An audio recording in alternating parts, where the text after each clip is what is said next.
Welcome to Upstream Ahead Virtual The Summit last session of the 2022. day. This session is going to be about maximizing recovery factor in producing fields. For this, we have Mr. R.K. Srivastava as the chair, and for the co-chair, we have Mr. Kanhaiya Kumar Jha. Mr. Kanhaiya Kumar Jha is heading the Department of Reservoir Engineering in the Directorate General of Hydrocarbons. He has a Bachelor of Technology and Master of Technology in Petroleum Engineering, both from IIT ISM, Dhanbad. He possesses extensive experiences over 3 decades in reservoir simulation, well testing, enhanced oil recovery, and reservoir management, working with giant fields in India and abroad. May I now request you, sir, to commence the session, please? Thank you, Chandrima. Am I audible?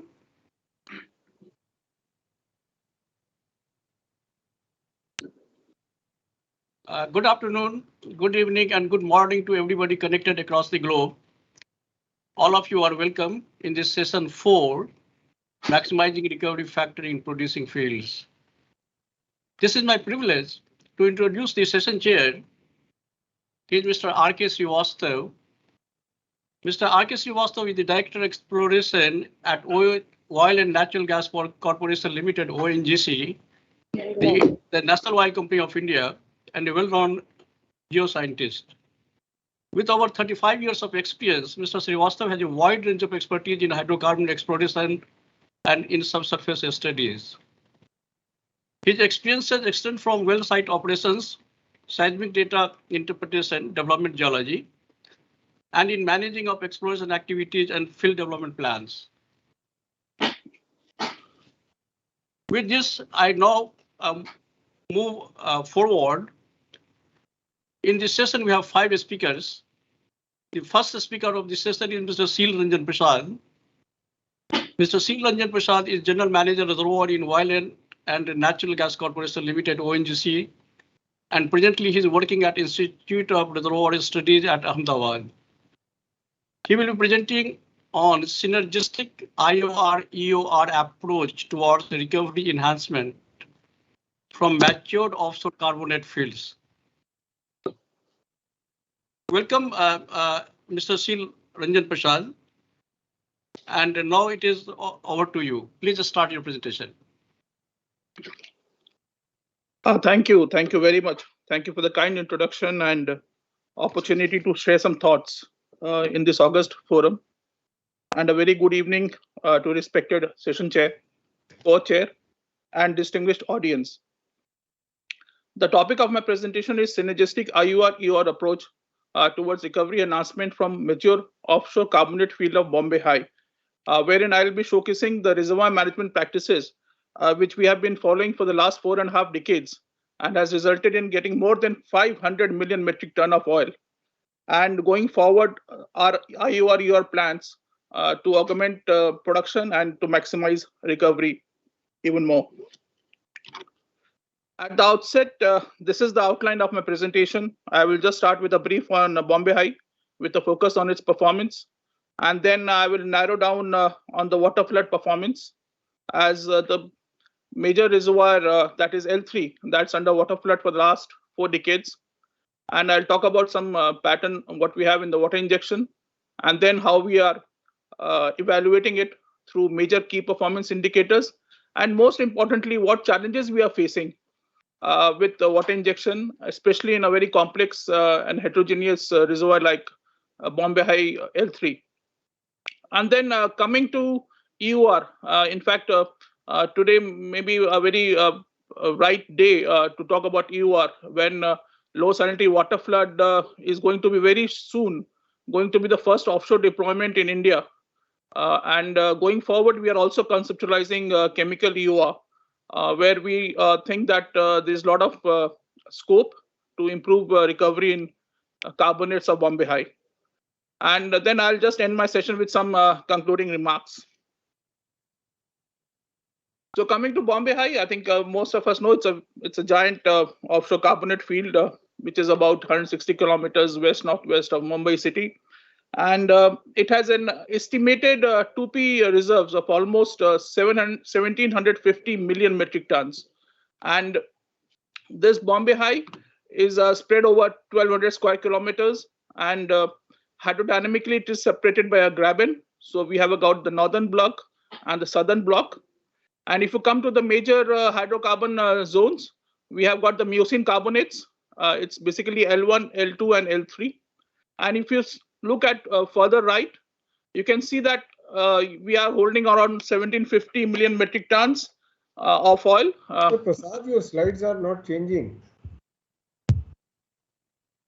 Just like to give a brief outline of my presentation. I'll start with Bombay High. We'll focus on its performance, the various development phases which has happened over the last 4.5 decades. And then I will narrow down on the waterflood performance with the major focus on L3 reservoir, which has been under waterflood for almost 40 years now, and talk about the key performance indicators, how we are evaluating it, and most importantly, the major challenges which we are facing in Bombay High L3 as far as water injection is concerned. And then coming down, we have been following IOR strategy for since 1976. That's a well-known fact. But EOR, it's a very right movement today, in fact, when we are talking about EOR, because very soon we are going with first offshore deployment of low salinity water flood in Bombay High, which will be definitely first in India, and we really don't have similar examples worldwide as well. And we are also going ahead with chemical EOR in Bombay High, especially targeting the carbonates, and we have got a very major breakthrough as well. So we are conceptualizing chemical EOR in carbonates for further recovery enhancement. And in the last part of my presentation, I'll just give some concluding remarks. Coming to Bombay High, I think it's a very well known field. It's India's obviously the biggest field by volumes, by production, and it's a giant carbonate offshore field, which is about 160 kilometers west of Bombay city. This 1,200 square kilometer Bombay High field, which you can see on the left in the green block, it's separated in two blocks, by northern block and southern block, which are separated by a graben. So we have got a hydrodynamically, it's not connected. We have got an independent exploitation strategy, and in south also we have got an independent exploitation strategy. And in the middle, you can see the stratigraphic columns where you can see the major oil and gas plays. It's basically the Miocene carbonates, L1, L2, and L3. And most in last 10 years, basic plastics also has come up in a very big way. So, and if you look at the reserves and the volumes which we have in Bombay High, you can just have a look at the right bar chart, where you can see that we have got around 1,750 million metric tons of in-place volumes, and L3 is almost 80% of the initial oil in place, and is almost contributing 75% of the field production. So L3 is the most dominant reservoir in Bombay High, and it's almost having almost 1,500 million metric tons. And the current recovery in L3 is around to the tune of 31%. But obviously, we are making a very aggressive plans to improve the recovery in L3. Going ahead, just have a brief recap on the development phases. As we all know that Bombay High was discovered in 76. In fact, it was discovered in 74. And within 2 years, it was put in production. So probably that's a record in itself. And we peaked up to somewhere around 400,000 barrels of oil in the mid 80s. And we could see that plateau of almost 6 years. But the concern started in late 90s when we had a drop of almost 12% in oil production. And then we had the first redevelopment plan, the phase 1, which we call. And then we have got phase 2, phase 3 coming up in due course of time. And right now, redevelopment phase 4 is under final stages of completion. And just to share with the House that we have almost produced 95 million metric tons of oil, incremental oil, over this base in these 4 development plans as on date from 2000 till 2022. So 95 million metric tons of oil plus around 35 BCM of gas. This is the incremental which we have produced in last 20 odd years from these 4 rolling development plans. And these rolling development plans, obviously, we had a major emphasis on IOR inputs, which were used to target the bypassed oil, but obviously with a very optimized water flood management. so that we don't really lose on the pressure and have a good volumetric sweep. So that was the plans of those redevelopment. Now let us just have a look at the actual performance of Bombay High. So we have this Bombay High for on the left. You can see the liquid production. We have been able to maintain this liquid production for almost last 10 years. It is somewhere hovering around 9 lakh barrels of per day, and the production of oil is somewhere around 145,000 barrels of oil as on date. Injection also we are ramping up very aggressively. Right now we are somewhere on 8.5 lakhs barrels of water per day. And the good thing is that if you see on the right, this is the red one is a GOR curve, and we have maintained the GOR, and in fact we have also maintained our water cut, which is somewhere close to 80% right now. And at the bottom, our liquid decline also has not been very significant. So overall, Bombay High field, in spite of many challenges, we have been able to manage this field reasonably well, with a recovery close to 28-29% holistically, and around 31% if you consider the L3 pay. So as I said before, the water flood strategy is the cornerstone in Bombay High. We have got a very robust monitoring, surveillance, and optimization plan, which starts with the water injection quality. Then we have a data acquisition, which is a very important in such a big field like Bombay High, where we are targeting your numerous injectors. We have got almost 250 injectors. So data acquisition in injectors are being taken up quite regularly. We keep on monitoring the performance of these injectors and how the sweep is working. So we have got key performance indicators, which I'll just talk about in some subsequent slides. And we keep on doing pattern balancing by relocating a few injectors or even drilling new injectors. So this has been the cycle which we have been following in Bombay High. And obviously the major objective has been to improve the volumetric sweep and provide good pressure maintenance. But if you see at the diagram on the right hand side, the figure which I have just put in, is you can see these are the pressure isobar of one of the blocks in south. And obviously because of the heterogeneity, we do have few areas where we have pressure sinks, which we keep on addressing.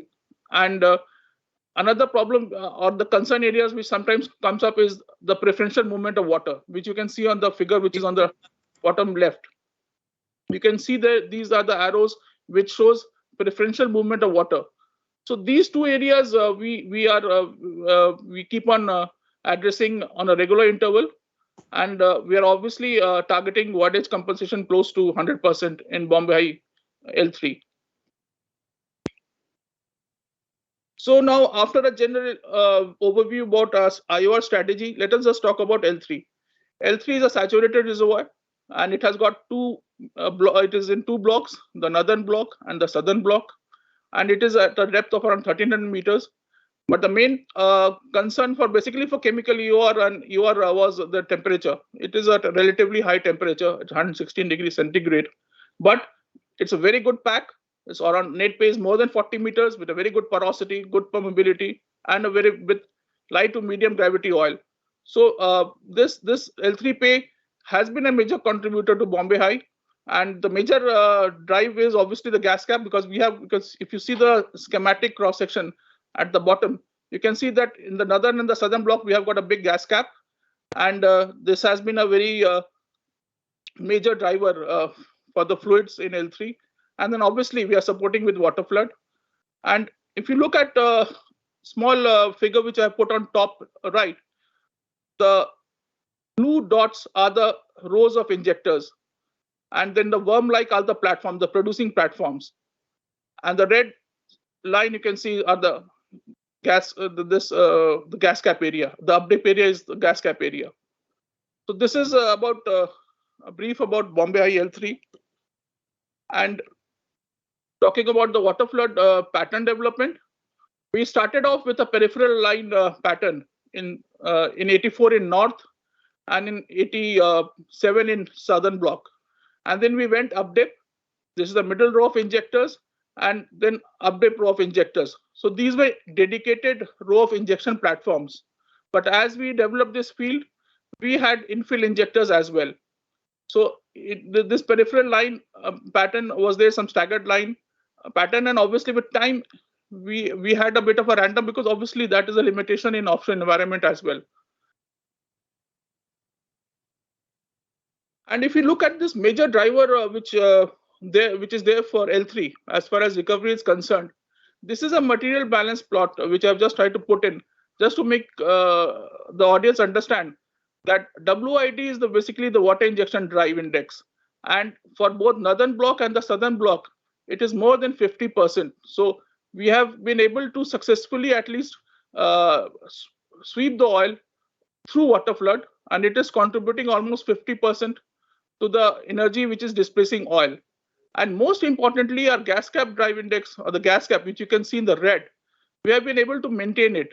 We have been able to maintain our gas cap, which obviously is a major driver for our reservoir fluid. So water injection drive index and gas cap drive index shows that we have maintained our reservoir pretty healthy over the years. Now, coming to the key performance indicators of water flood for recovery enhancement, we can see that this is a very typical plot for northern block and southern block for L3. So you can see that there is almost a linear correlation between the pore volume of water which we are injecting in the reservoir and the oil recovery. So this shows us, or gives us confidence, that we are working, our water floods are working, and it is able to sweep oil. So this is a very linear plot, which is a very encouraging sign. And we are, again, going forward, we are trying to improve our pore volume injection so that we can enhance our recovery. In L3, we are somewhere around 31%, as I said before, and we are trying to enhance at least up to 35% through IUR itself. But as we have seen before, the performance and the key performance indicators of water flood, but there are a few things which we need to keep in mind. On the right, you can see I have made a disturbed Parson coefficient, which is coming out to be 0.79. It is basically a probabilistic distribution of permeability. And you can see that it is 0.8. 1 is most heterogeneous, 0 is very homogeneous. So from this plot, you can see the permeability plots which are there in the red dots. You can see that L3 carbonates are very heterogeneous. And that has given rise to this vertical heterogeneity has given rise to this preferential movement of water between the injector and producer. And that is a one concern area which we are addressing very aggressively through profile modification jobs. So this is something which we need to keep in mind, that L3, we have quantified the heterogeneity and it is very highly heterogeneous. But something which is very encouraging for us is the mobility ratio. So mobility ratio for Bombay High L3 oil is somewhere around less than 1. So if you see the cartoon which I have just made in the bottom left, you can see the water is the blue one and the green is the oil. So if you have mobility ratio less than 1, it's a very stable displacement. Unlike if you have mobility ratio more than 1, you will have a breakthrough of water and it will not be a very stable. You will have a fingering. So Bombay High oil is, it's very favorable for water flood with a very favorable mobility ratio, which is somewhere around 0.5 to 0.7. So this is something which is to a big advantage, but obviously the challenge is the heterogeneity. And the challenge in heterogeneity, if can be seen from these figures. I've just made a typical water cut trends, which you can see in producers of Bombay High. So if you see a figure in A, this shows a very gradual increase in water cut in the producer, which shows that it's a stable displacement. But look at a figure at the bottom right, C. You can see that the producer is producing with a high water cut since inception. So you have a breakthrough in this producer, which is mostly due to this vertical conformance issues, the vertical heterogeneity. So we are tackling this, which is obviously not desirable because we are just circulating water without sweep. So this is some typical trends which we see, which is the manifestation of the heterogeneity and the vertical heterogeneity which is seen in our reservoirs. So just to sum up a few challenges which lies in improving our recovery. The most important which we are seeing these days is early water breakthrough and water recirculation. And the strategy which we are adopting is redistribution, optimization of injection, and obviously in some areas we are also relocating our injectors. And then we are going in a very big way of profile modification. and we have seen a very good success with in-house profile modification jobs being done in injectors. Then improving pressure support. We are augmenting a water injection to more than 1 million barrels per day. And we, at the same time, we are trying to close our high GOR wells so that we don't have undesirable production of gas cap gas. We are maintaining injectivities in injectors through frequent and routine stimulation, backwash. So these are few things which we are trying to focus very aggressively these days. Is aging facility, because obviously this field is pretty old now, and surface infrastructure also is aging. So we have taken on a war footing replacement of water injection lines and replacement of repairing of main injection pumps in the water injection platforms. So these are few of the challenges which we have seen in Bombay High, and some of the strategies which ONGC has adopted. And before I leave this slide, I'll just also like to talk about the horizontal drainhole completions, because when I was talking about the year 2000 in redevelopment plan, in fact, year 2000 was a very major event in development of Bombay High, where we came with a lot of horizontal drainhole completions, and it has given very, very good results. So we are continuing with that strategy, and especially in some low transmissibility layers, especially in the western part, we have drilled mostly drainhole completions. But this is a slide which really gives you the understanding that efficacy of water flood. And what I feel is that if you're able to maintain a liquid, we will get oil. And this is a plot of L3 in northern and the southern block, where we can see for the last 10-15 years, we have been maintaining liquid rates close to 1,000 to 1,500 barrels of liquid per day. So that's a very good sign that we have been able to maintain our liquid, and which proves that if we maintain our liquid, we should be able to jack up our or sweep oil rates, oil much more optimally. So this is a very good plot which I've just tried to put in, that just to show that we have been able to maintain our liquid rates for a considerable amount of time. So talking about, I gave a brief picture about our strategy as far as IOR is concerned. Now we have got low salinity water flood and chemical EOR. These are the two major EOR processes which ONGC is focusing as far as Bombay High is concerned. And low salinity water flood is now almost going operational very shortly in Bombay High South. And it was all because of ONGC's in-house efforts. All the laboratory work, everything was done in-house, the simulation part. And this was done in a very aggressive timeline as well, because we started somewhere around 2014. And by 22, we have got, we will have this EOR process operational in the field. So we carried out this stage-wise evaluation program for low salinity water flood. And it starts with the basic screening studies. You can see the pyramid, the basic screening studies which we carried on the course of Bombay High. Then we did a lot of core flood displacement studies, imbibition studies, and then we quantified the results through simulation. And right now we are going with a big pilot in Bombay High South. So we are almost, this Bombay High South pilot is targeting almost 90 MMT of initially in place oil. And we hope to recover almost recovery to the tune of 40% from application of low salinity water flood in this western periphery. In the bottom, you can see a schematic of simulation results, where the red ones are the conventional seawater and the blue ones are the low saline water, which is contacting the reservoir. So this low salinity water flood, we hope will be one of the game changers for Bombay High. This process becomes very attractive, because already we have got a water flood infrastructure in place. So it is cost effective as well. So this low sal water flood, we are also parallelly doing a lot of studies to upscale this process to the full field. And a lot of studies are currently underway at IRS as well. So this low salinity water flood will be India's first offshore LSF deployment, which will happen in Bombay High. And the other breakthrough which we are seeing is in chemical EOR. we have a collaborative project with University of Texas at Austin, and the major hurdle in Bombay High was the temperature, in high temperature environment, the high salinity environment, which was hindering any chemical formulation really to be stable in such a harsh conditions. But now we have developed surfactant polymer system which are stable and working well in this harsh Mr. environment of Sheel, Bombay High. Mr. Sheel, please expedite. We are running out of time.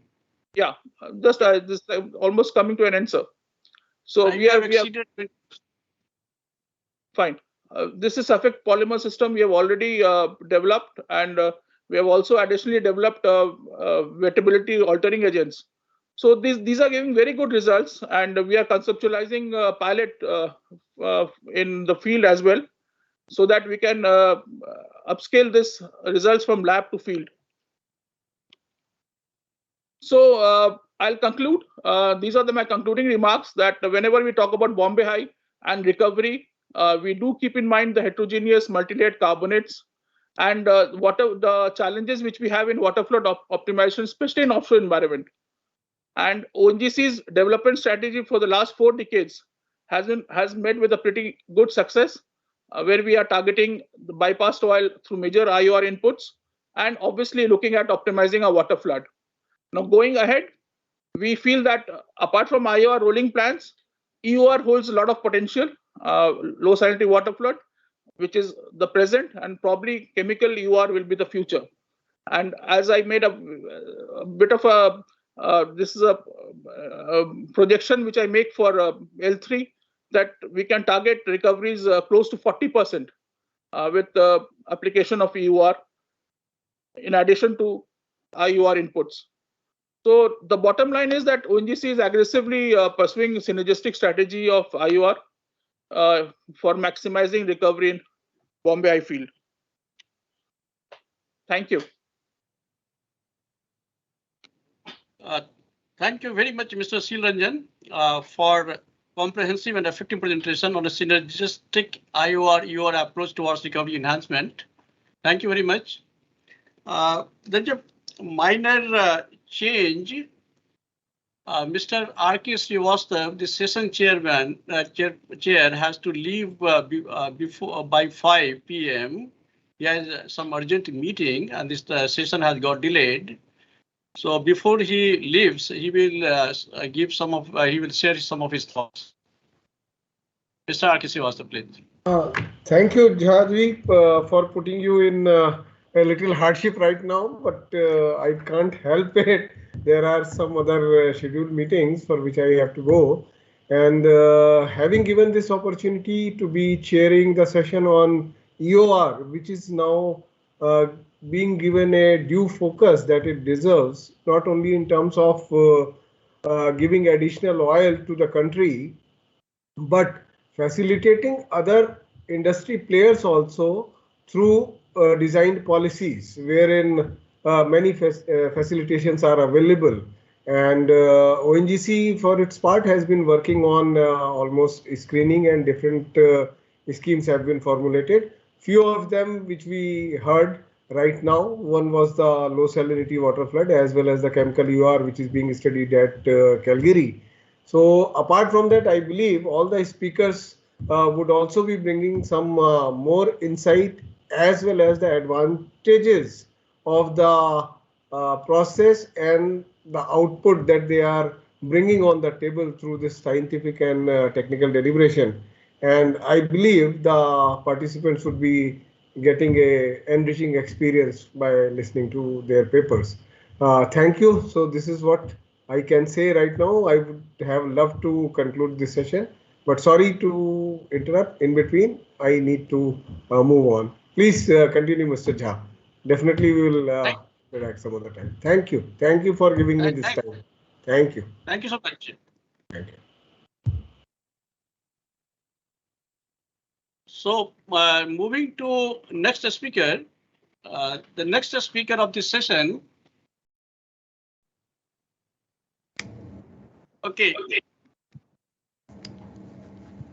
So now the brief introduction of Ms. Donna. From Digolier and McNaughton, Ms. Donna G Freyder brings a wide range of petroleum engineering expertise. Freyder's experience includes pressure transient design analysis, field development studies, numerical reservoir simulation, fractured reservoir characterization, reserves estimation, property evaluation, and analysis of improved oil recovery mechanisms. She will give a presentation on reservoir management practices for improved oil recovery, case study of matured oil field in North Africa. I hand over to Ms. Donna. Ms. Donna, please. Thank you very much. Thank you to the panel for this opportunity, and thank you to everyone in the audience for your time. Today I'm going to talk about the performance of a gas cap oil rim reservoir in North Africa. The goal of this presentation is to highlight the use of classical reservoir engineering principles to maximize the recovery factor for conventional oil fields. Okay. I'll start with just a very brief introduction to Digolier and McNaughton and our services. And then in the following slides, we'll talk about the subject field and the studies conducted to maximize the oil recovery. We'll talk about the process involved and the long-term results. Digolier and McNaughton was established in 1936. And we've been providing services to the oil and gas industry for over 85 years. We believe that we are the largest independent petroleum consultant in the world, with a worldwide professional staff of over 250 in multiple geographic areas, including New Delhi, as shown on this map. As many of you probably know, D&M is an industry-leading reserves evaluator for many firms worldwide, and this accounts for about 60% of our business. We also have a reservoir studies division that does technical evaluations for many national oil companies. I'm a director for our reservoir studies division that does these technical evaluations. We provide services that range from production enhancement via manpower on location, comprehensive field development studies for FID, evaluation of assets for farm out or acquisition, evaluation of unconventional resources such as shale gas and coal bed methane, ESG and greenhouse gas emissions. We've worked in virtually every basin in the world and also for several major clients in India. The study field is in the Alizé Basin. It's a low relief dome-like structure with four-way closure. The reservoir sands are of Devonian and Upper Silurian age. Then they consist of partially overlapping barrier island sediments with small barriers of marine shale. The reservoir covers an area of about 20 square kilometers above the water-oil contact, and the gas cap is about 50% larger than the oil rim. The original oil in place is about 37 million cubic meters. The permeability is good, with a median value around 100 millidarcies, and the oil is light.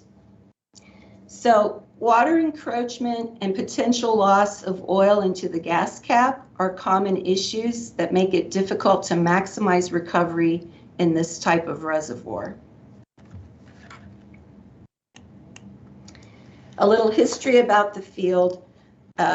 Production started from this field in 1975, and the field had a peak rate of about 7,000 cubic meters per day in 1978.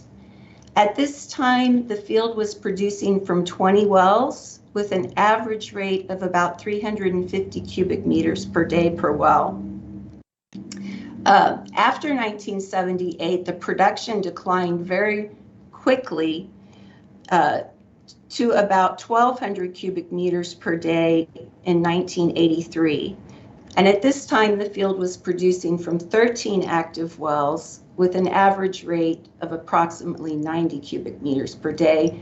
And as you can see from this plot, water cuts were increasing. So at this point, the operator, the operator estimated the field had produced about 30% of the oil in place, and the operator thought the field might be close to the end of life and considered the field for blowdown. The operator approached D&M for a recommendation with the objective to determine whether there was potential for any additional oil recovery.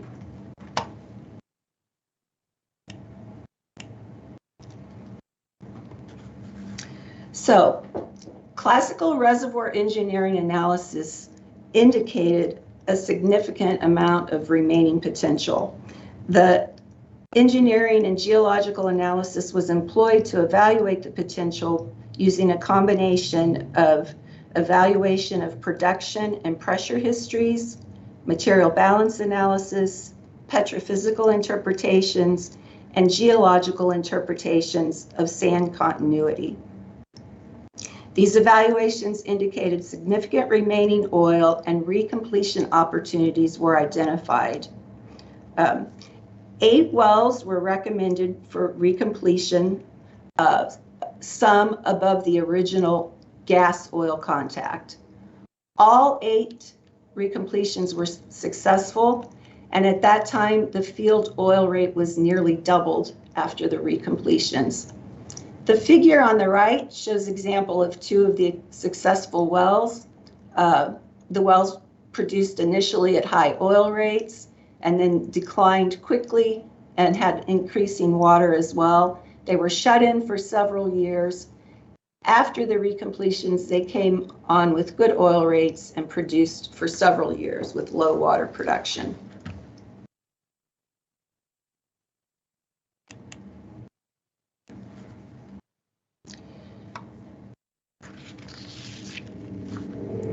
So this initial success got everybody excited to gain a better understanding of the reservoir, to see what other opportunities might exist to increase oil recovery even more. So another integrated reservoir study with simulations was implemented. The static and dynamic models were constructed to evaluate the movement of the reservoir fluids. And the initial simulation study indicated that oil had encroached into the gas cap on the flanks of the field. The dynamic reservoir model matched the historical injection, production, and pressure data with tilted fluid contacts. And these tilted fluid contacts that were estimated by the model were later confirmed with open hole logs from new wells and multiple TDT logs from existing wells. After this initial simulation study, additional studies were conducted over several years to track the fluid movements. The static and dynamic models were updated, and additional workover activities and new well locations were recommended based on the fluid movement history.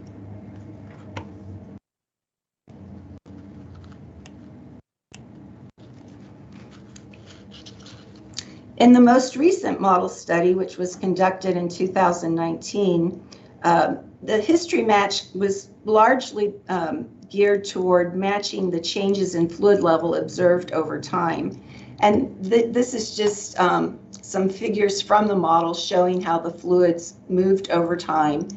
And even after all these years and the current production recovery, this 2019 study indicated that there are still opportunities to recover additional oil, and still recommendations were made for additional recompletions and also additional new wells.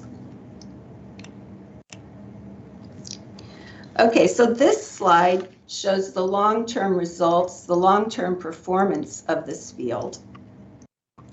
And what I'd like to show is at the end, or in 1983, when the operator was considering to blow down this field, the estimated recovery factor was about 30% of the oil in place. And the estimated remaining production of the field, or the profile, as you see by this dashed line, shows that the field was very near reaching an economic limit. And this gray dashed line shows the projected cumulative recovery for just continued operations with no intervention. So by the end of 1983, production had dropped well below 1,000 met cubes per day. And after the recompletions that were recommended from the first study, you see the field oil rate nearly doubled and stayed pretty high for multiple years. As additional studies were conducted and initial recompletions and new wells were drilled, it kept the oil decline relatively shallow. So the dark green line, of course, is the actual oil production, and this lighter green line is the actual cumulative production. And so this shaded area shows the incremental recovery from continued operations to the changing the development strategy and chasing this oil into the gas cap. At the beginning of 2019, the field recovery factor is 67% of the oil in place.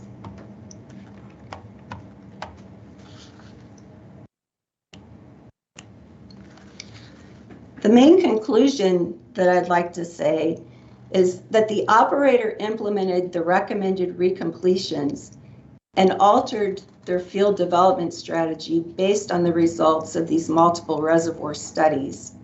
These recommended changes in the study rejuvenated a field that was planned for gas cap blowdown several decades ago. And again, the recovery factor improved from 30% at that time in 1983 to 67% currently. So that's the end of my presentation. I would be happy to take questions if there are any.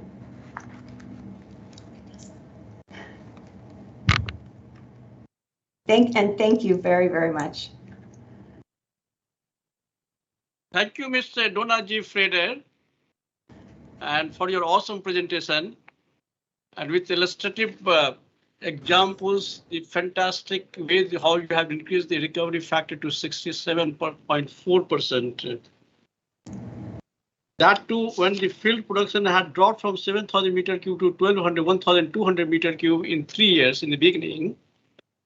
So we will sum up the your technical parts later, but fantastic ideas. This is class example for the industry. And thank you very much. Thank you. Mr. We have other presenters.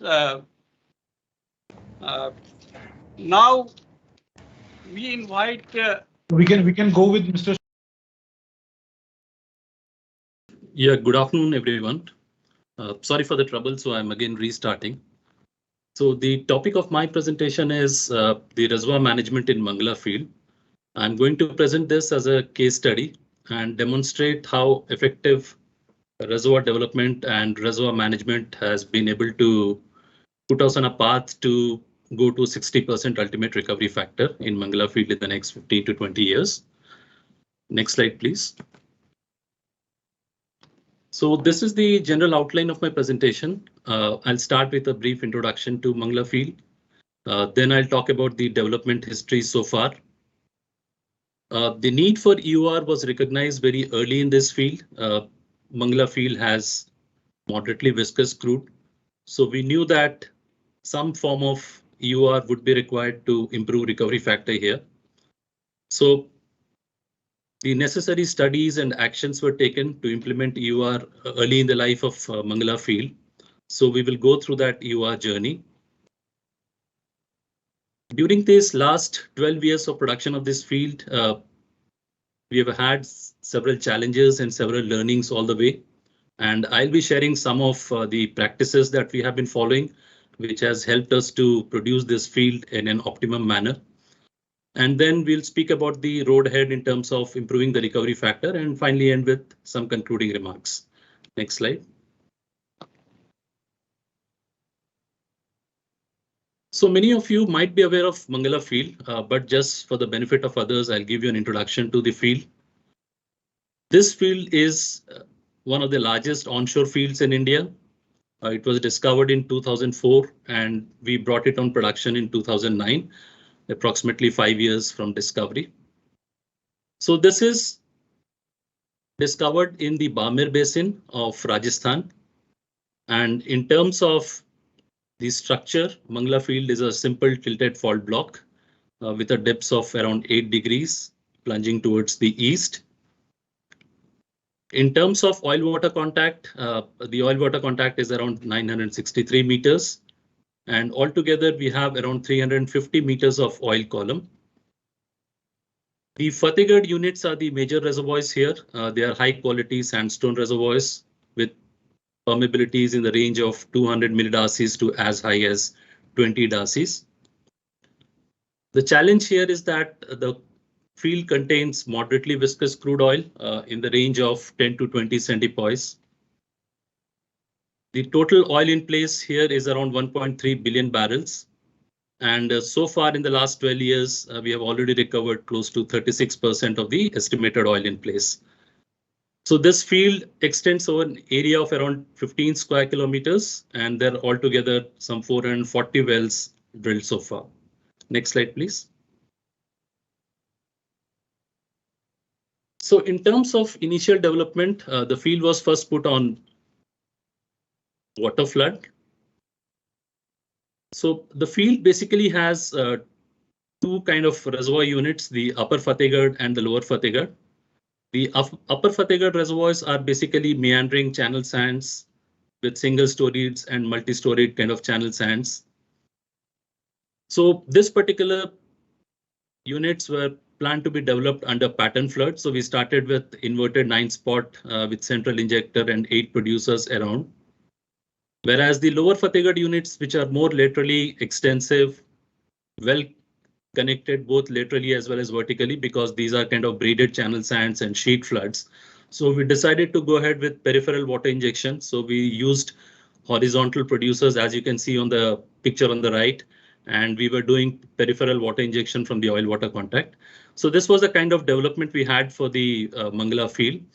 And we were using hot water here because the crude is viscous and we had wax precipitation issues. So the whole field was developed with hot water so that the reservoir temperature doesn't fall. Go to the next slide, please. But as I said, because of the moderate viscosity of the crude and adverse mobility ratio between oil and water, we knew that the water would be produced pretty soon here. Water cut would increase rapidly. So right from the beginning of the field, we kind of did EUR screening studies and found that aqueous-based EUR methods would be most suited. And polymer and ASP were the most preferred EUR methods here. So the next phase of development in Mangala was converting the water flood into polymer flood. So the upper Fatehgarh reservoirs, where we had started with pattern injection, we kind of did infill and converted the inverted 9-spot into 5 spots by drilling 4 injectors and drilling 1 central producer. So as you can see in the picture on the left, we converted the 9 spots to 5 spots. And in the process, we also kind of reduced the well spacing.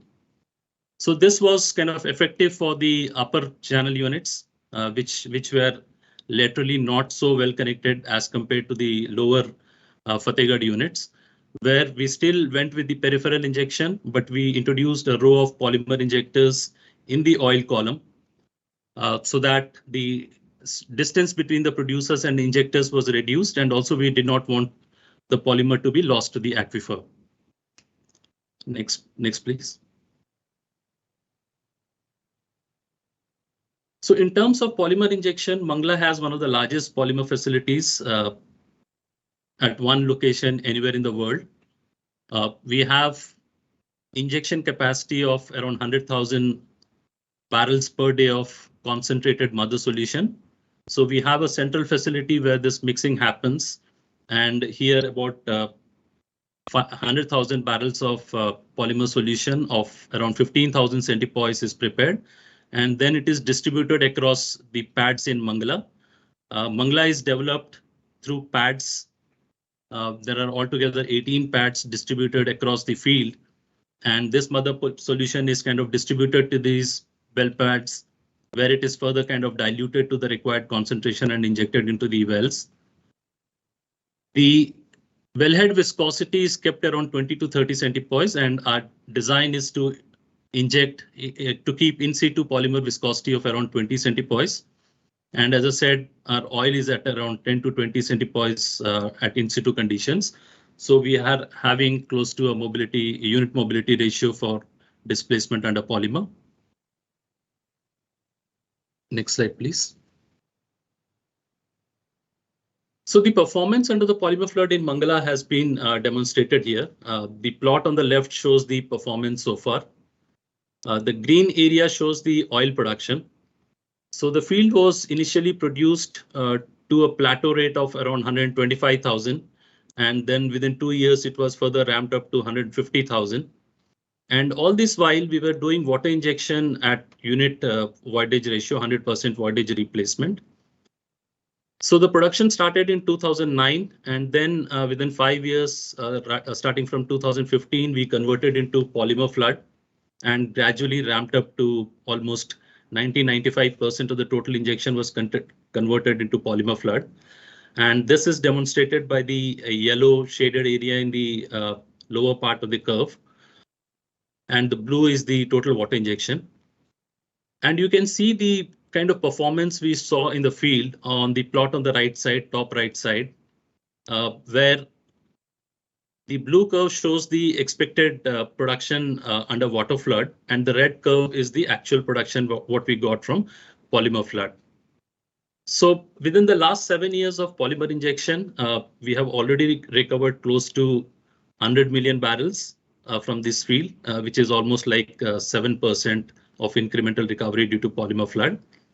And today we are producing something like 65,000 barrels from the Mangala field at an average water cut of 86%. And as I said, we have already recovered close to 36% so far.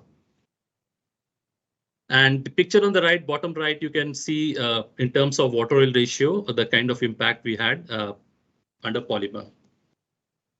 So in terms of reservoir management, we have been following sound practices, both on terms of production side as well as injection side.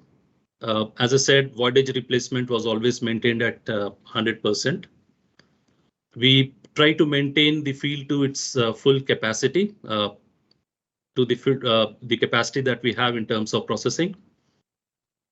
A lot of work is done in terms of artificial lift optimization as well as network optimization to produce the field at its optimum capacity. A lot of data is acquired in terms of producers and injectors to understand where the injection is going, what kind of ILTs we have, whether all the layers are taking injection or not, the kind of connectivity that we have between producers and injectors. And all this is done at a pattern level, as you can see on the pictures on the right. And then we try to see if any of the patterns are not being swept properly and what kind of corrective measures have to be taken. On the injection side, again, as I said, pattern balancing is one of the important things. Injection, health of the injectors, vertical conformance, whether they are being maintained or what kind of remedial actions are to be taken.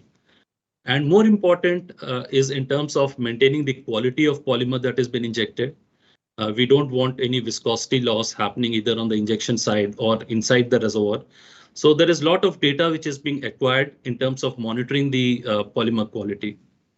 As you can see on the picture on the bottom right, it shows the saturation changes that are kind of monitored in the wells. And you can see multiple tracks which are showing how saturation is monitored at different intervals. So this gives us clear indication whether all the layers within Mangala are being effectively swept or not, and if any corrective measures have to be taken. Next slide, please. So this is another example of the kind of surveillance is done at a pattern level. Here I'm giving an example of one particular pattern where you can see 4 injectors which are being displayed on the 4 corners of this plot, where the ILTs, in terms of vertical conformance, has been displayed in each of these 4 injectors. And you can see multiple tracks which are indicating how the conformance has changed over the time. And this has been one of the challenges in Mangla because of the multi-layered nature, both in terms of connectivity between the producers and injectors, and also kind of near wellbore damage. The injection conformance does change with time. So we need to keep a track and then take corrective measures how we can redistribute water into all the layers. Also, against the injectors, you can see there are 4 pictures which are showing the producers, and we show how the saturation is changing with time in all the 4 producers. So this kind of analysis is done for all the patterns that we have within Mangala, and that gives us a fair understanding in terms of how the sweep is happening and what measures need to be taken. Next, please. So again, I mean, this shows all the kind of data that is acquired in terms of the producers, pressure buildups, pressure fall-offs, ILTs, PLTs, saturation changes, and all these data are kind of integrated to understand the reservoir performance and what kind of corrective measures need to be taken to improve the recovery. So huge amount of data is collected. As I said, we have around 400 odd wells which have already been drilled. 200 of them are producers and about 120, 130 are injectors. So all this data is being regularly being gathered for Mangla field. Next, please. And as I said, since we are doing polymer injection, maintaining the quality of polymer that is going into the reservoir is also very important. So a lot of sampling is done both at the injection and the production side to understand whether we are able to inject at the right quantity and quality in terms of viscosity. So measurement of polymer concentration and viscosity is done at multiple points in the injection system to see if there is any undesired kind of viscosity loss. And also we are measuring the polymer that is being back produced in the producers, and seeing how the breakthrough is happening, which areas are getting more breakthrough, and whether we need to redistribute polymer injections. So all this information is kind of integrated. And in addition to the surface sampling of the polymer, we also are doing in situ sampling so that we understand the quality of polymer that is being flooded in the reservoir, whether the design viscosity is there, or is there any increase in hydrolysis of the polymer, and are we kind of losing viscosity. So for that purpose, we are also collecting subsurface samples into samples by backflowing the injectors under low shear so that the viscosity is not lost, and then tracking the performance of the polymer flood. Next. One of the important things is also that the polymer is kind of rightly distributed. Previous slide, yeah. So we have been using a tool which has been developed in collaboration with Texas A&M University. This is using streamline-based methods to kind of redistribute polymer among the patterns so that the patterns which have already been flooded receive less injection, whereas the areas which have more oil saturation and there is a higher efficiency of the flood, those patterns receive higher injection. So all this redistribution of polymer injection is done using this streamline-based algorithm, which has been developed, as I said, with Texas A&M University.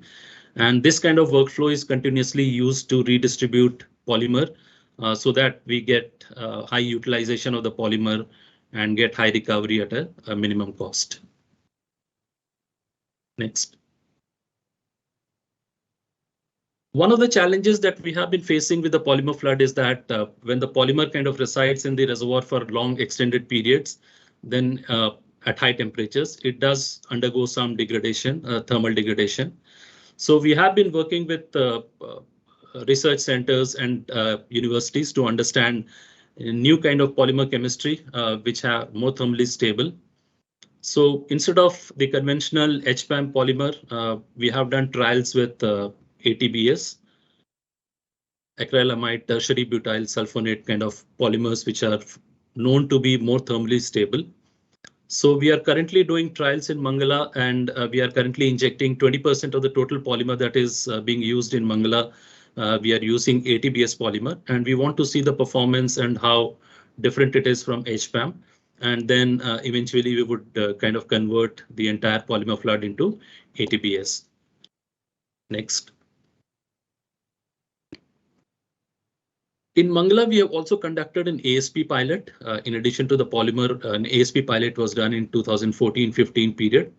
This was a closely spaced pilot just to understand the performance of ASP in real conditions. A lot of studies have been done at university as well as in labs to formulate the ASP which is best suited for Mangala. And this ASP pilot gave excellent results. We got almost like 20-25% incremental recovery over polymer flood. And you can see the performance which is given by the green curve, which shows the kind of improvement in the oil rate. And this is after the area was flooded with the polymer and we were not getting much of oil, only 20 to 30 barrels of oil was being produced. And after we did the ASP flood, it jumped to almost like 300 and 350 barrels from this one producer. And the incremental recovery, we kind of estimated it to be of the order of around 20 to 25% over polymer flood. So the next phase of development is in Mangala would be to extend this ASP flood over the entire field. Next slide, please. So currently we are working on a field development plan, which would expand the ASP to begin with the upper layer of FM1. So the 5 spot patterns that we have currently for polymer would be converted into line drive, and the average well spacing would be reduced something like 250 meters, and we would be doing ASP flood here. And this is the kind of plan that we have. We'll start with FM1 and then gradually kind of move to FM2. Next slide.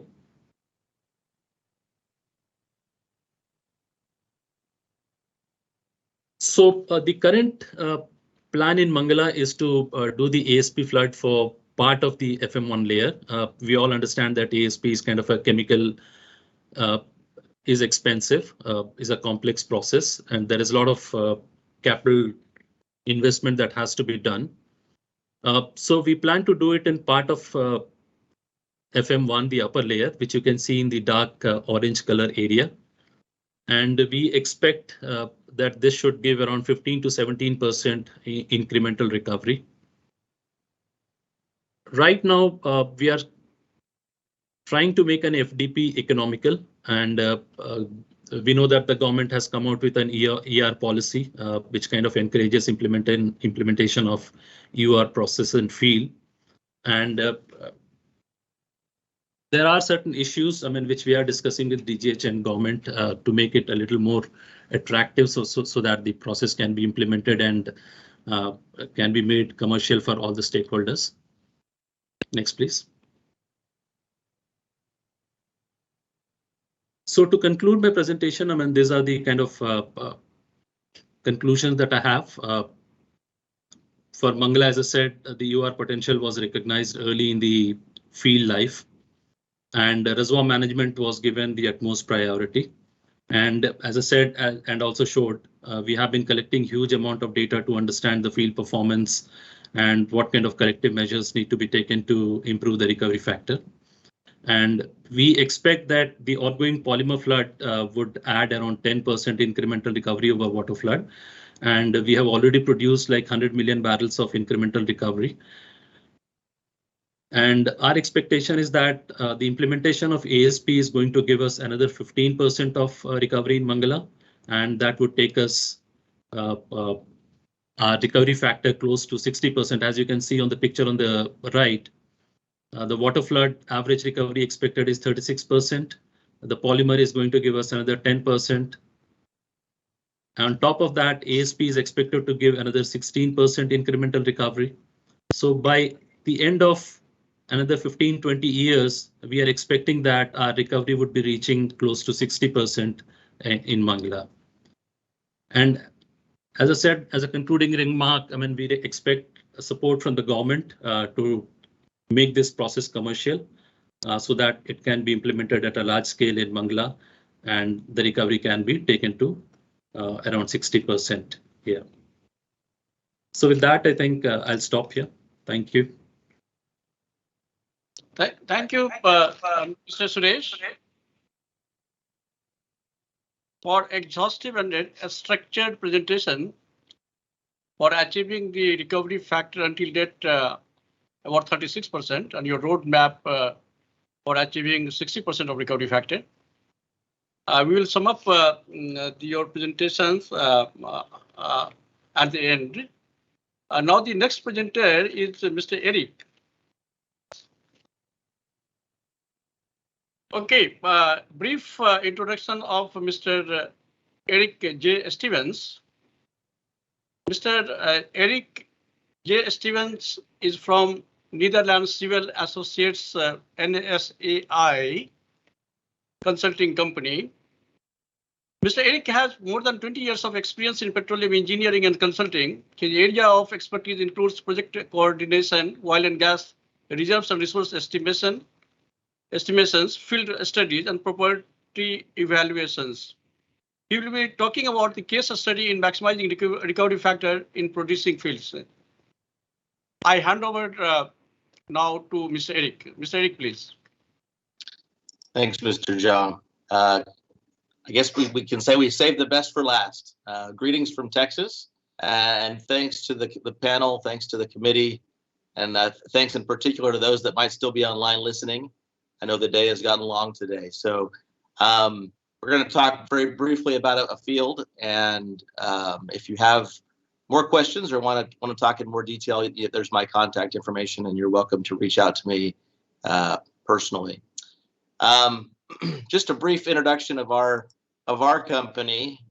We were established in 1961, and we have offices in Dallas and Houston, and we're a company of engineers, geologists, geophysicists, and petrophysicists with analysts, and we have evaluated, in most producing basins in the world, both conventional and unconventional, and we are very well known within the oil and gas industry as well as within the financial community. Kind of our claim to fame is that here in the U.S., we are chosen more often than any other petroleum consulting firm for reporting reserves.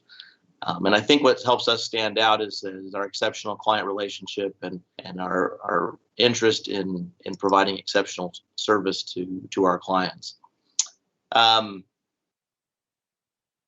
Okay, just briefly, here's kind of some of the things we do. This is only just for those listening. Again, we do all kinds of petroleum consulting services, and if you have any questions or want to run things by somebody, you're welcome to reach out. So for today, the focus has been on improved recovery and maximizing recovery, and the request to us was to provide an example of a case study where this has been demonstrated. And so what we would like to do is, I guess, first of all, just back up a little bit and talk a little bit about, why some of these things are important. And I think what I would say at the highest level, from the simplest thing is that, reservoir energy is required to push hydrocarbons to the surface. And so what I would make a plug for is that the most important thing, or one of the most important things to do as you're planning out your field development, is to be sure you're including enough information and reservoir surveillance to be able to identify things that might be happening in the field with enough time to make changes in the way that the field is being developed. In the case study I'll show, initially it was not intended that the field would deplete as quickly as it did, but by figuring out what was happening, they were able to change the course of the field and dramatically improve the recovery. A lot of times, as you get into cost-cutting measures, sometimes the first thing that gets cut out of the program is the reservoir surveillance. And what that ends up doing is it ends up, resulting in the technical teams almost having to drive blind because they don't know what's happening in the reservoir with a lot of certainty. So on this slide, you can just see that, the primary reservoir drive mechanisms include pressure depletion, water drive, gas cap expansion. And in the case of a lot of reservoirs, you're going to need some external energy to maintain the productivity of the field. And that's where things like water flood and gas injection, thermal processes, chemical processes come into play, which some of my colleagues have shared about today. And being able to study those and identify which one is going to be the most advantageous, as well as economical, is important.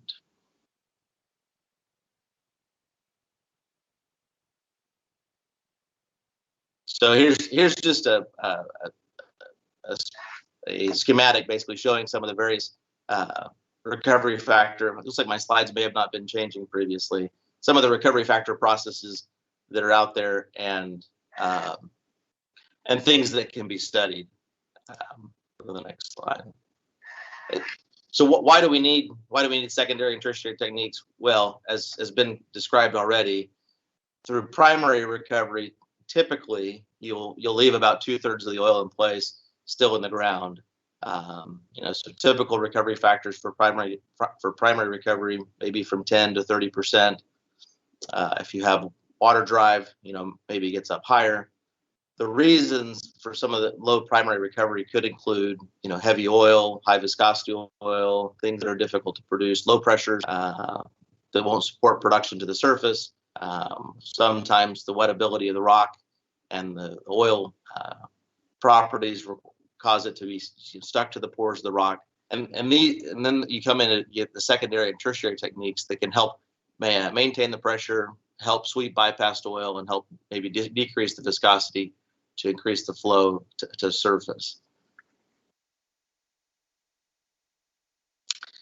For those that are more visual, this is an example of how this looks in the reservoir. This would be a very microscopic scale, the sand grains you see here, and you can see that as pressure is dropped, you start seeing gas break out into solution. When you come in through with water flood, or in this case with a CO2 flood, you're able to push more oil out, leaving less oil behind in the ground. And so that's kind of the difference between the primary, which may have been somewhere around 25 to 30%, and then being able to get up to the higher percentages that some of my colleagues have mentioned, 60, 70%.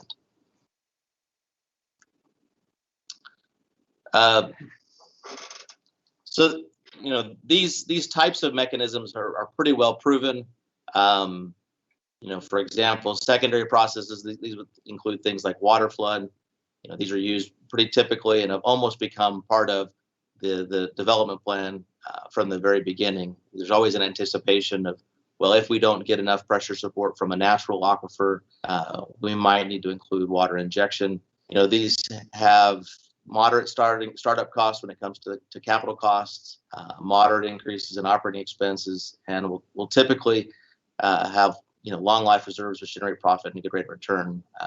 Tertiary recovery mechanisms, and others have been discussed a little bit, those tend to get a little bit more capital intensive, require much more on the operating expense side, and there's a little bit more uncertainty around those. So as has been mentioned, require much more studying, a pilot project, demonstration in the field before you go full scale, because the cost on those and then therefore the economics of those can be much more difficult.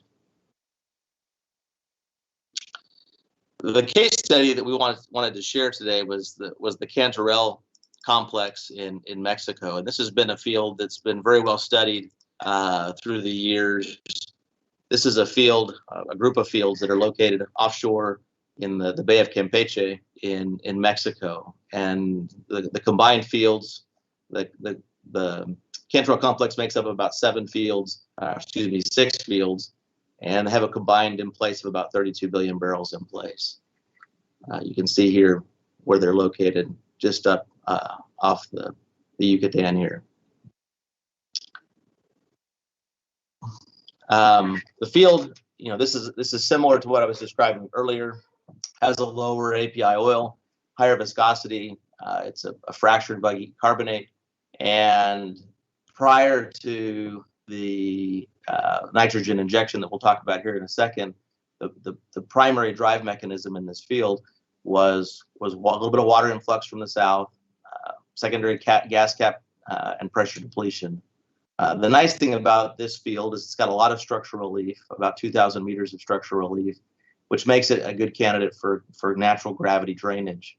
And as I mentioned, there's aquifer support from the south. This field came online, as you can see, in 1979 and quickly ramped up to 1 million barrels a day of production in a very short order. A little over a year it took it to get to about 1 million barrels a day. However, in the mid-90s, what they were noticing and what they had been noticing all along was that the pressure in the field was declining fairly rapidly, and that was what was causing this secondary gas cap to develop. By the mid-90s, the production had dropped almost 60% in the field, and the simulation at that time, or the studies at that time, were showing that the field was going to go off plateau and fall very quickly, go on pressure depletion very quickly.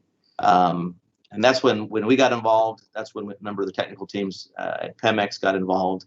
And we started studying various things about how can we stem the decline of the production. And you can see here kind of a dashed line at the time. Reservoir modeling was showing that within a few years, the production rates would fall off to about 50%. So as I mentioned, we were approached to kind of assist the Pemex technical teams in doing the reservoir evaluation of what types of secondary or possibly tertiary recovery mechanisms might be applicable here. And so very detailed studies, full field studies of water injection, gas injection were studied. And when it came to gas injection, studied things like hydrocarbon gas injection, CO2 injection, and also nitrogen injection. And then using numeric simulation, we were able to demonstrate that the nitrogen could provide the pressure support that was needed. It could stop the encroachment of the aquifer, and would definitely provide better sweep because of the wettability of the gas versus the water. You'll get almost double the sweep in this particular case by injecting gas over injecting water. And by and large, the biggest part of why nitrogen was selected was because it was the only gas that was available in significant quantities to be able to stop the encroachment of the water, as well as push the contact back to its original location.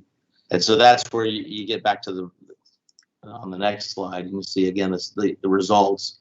In preparation, the field was studied, the project was approved and began to be put into place. Along with the nitrogen injection project came another 200 or so producing wells.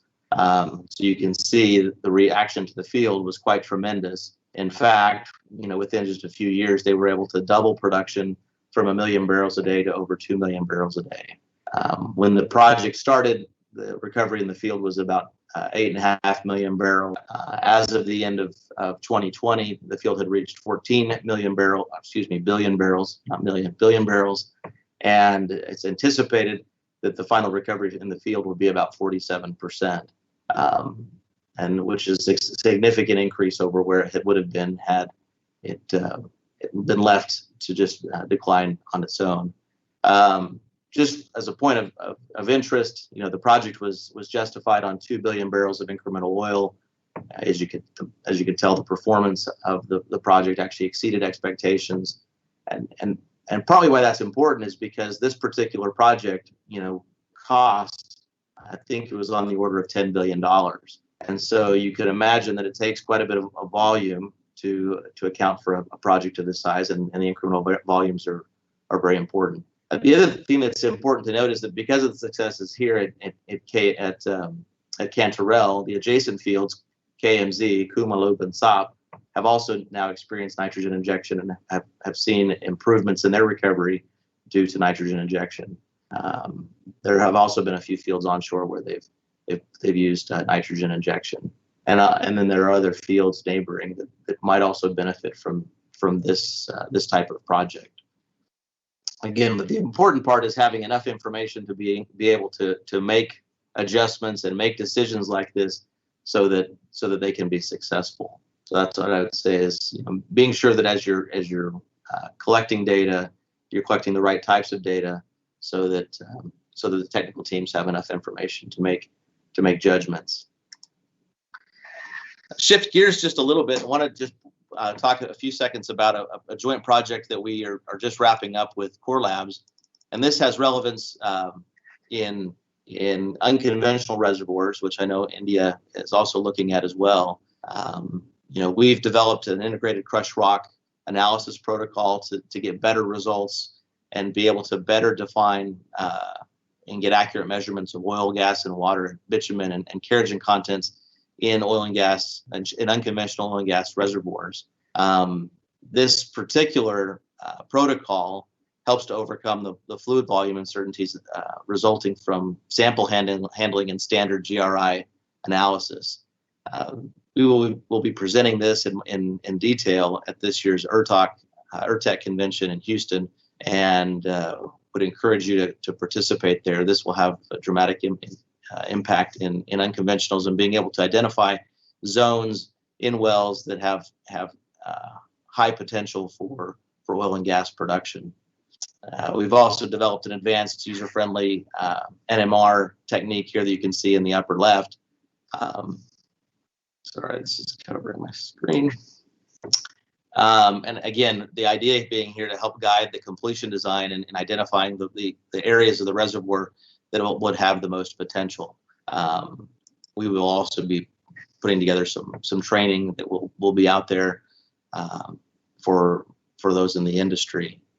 And then I guess the last slide I wanted to share was just that we do really value the importance of education and helping people understand what we do and how we evaluate oil and gas reservoirs. We do a 2-day seminar. We started 25 years ago here in Dallas, and we have expanded those into other parts of the world, including India. We did our first seminar in 2019, just before the pandemic, and hope that once things kind of settle back out, that we'll be returning. The hope is that that'll be either late this year or early 2023 in New Delhi. But we also do them in London, scheduled this year in June, Singapore in March of next year, and then also in Mexico City. And if there's any Spanish speakers, we do that one in Spanish. So if you're interested in learning more, we would encourage you to go to our website and sign up for one of these seminars. And with that, I'll conclude. Again, I appreciate the time, Mr. Jha and panel. And if there's any questions, would love to answer those.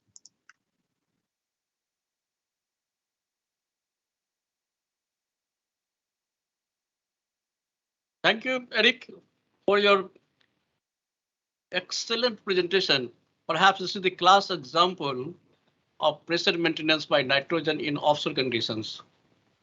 Oil fields having 32 billion in place, the recovery factor has increased to 47% when the pressure dropped to 50 to 60% of the initial. We'll have questions at the end of the session. Thank you very much. It is a fantastic example of maximizing the recovery factor. And now we move to the last presenter. And the last presentation is now Professor T. Kumar from Indian Institute of Technology, ISM Dhanbad. Yes, okay, but this is Professor T. Kumar, Tarkeshwar Kumar. Professor Tarkeshwar Kumar is an emeritus fellow at Department of Petroleum Engineering, Indian Institute of Technology, ISM Dhanbad. His areas of research interest are petroleum reservoir and production engineering and enhanced oil recovery. Professor Kumar was awarded as the 2021 SPE Distinguished Member in recognition of his achievement and notable services to Society of Petroleum Engineers. Professor Kumar will be sharing his expertise in emerging technologies for optimizing oil recovery research perspective, focusing on IOR and EOR. And my personal regards for Professor Kumar. He has been our professor, my professor, as well as many of my friends and colleagues here. Now I hand over to Professor Tarkeshwar Kumar, please. Thank you, Mr. Jha, for introducing about my background. And I have been here in IIT ISM for quite some time. So I will be sharing a few thoughts relating to various techniques that are present in IUR, EUR methods. And therefore, this is more holistic presentation of the entire thing. So the presentation outline is given here. First, I will talk about low salinity EUR method, and followed by chemical EUR, surfactant, polymer, ASP, followed by nanotechnology, and followed by CO2 flooding. Because these are the areas in which most of the techniques are being applied worldwide to take advantage of it. These represent a mix of the classic method as well as the modern techniques, advanced techniques. So this is a just brief slide which distinguishes IUR with EUR. These technologies have a historical reason, but currently improved oil recovery includes all methods for supplementing natural reservoir forces and energy, which also includes pressure maintenance, which goes with the primary recovery as well as secondary recovery stage mostly. Recycling of produced fluids is also part of it, whereas enhanced oil recovery, now it has been established as the oil recovery by injection of materials normally not present in the reservoir. Conventional recovery targets are mobile oil in the reservoir, and EOR targets are immobile, that is oil which cannot be produced due to capillary and viscous forces. Essentially, we are calling it residual oil, which has been tapped. So enhanced oil recovery methods act by modifying some physical or chemical properties of fluid rock system, improving macroscopic sweep efficiency. Okay, can we see the, I hope the whole page is coming at the bottom. Yeah, yes, it is coming. Okay. It is clear. Next please.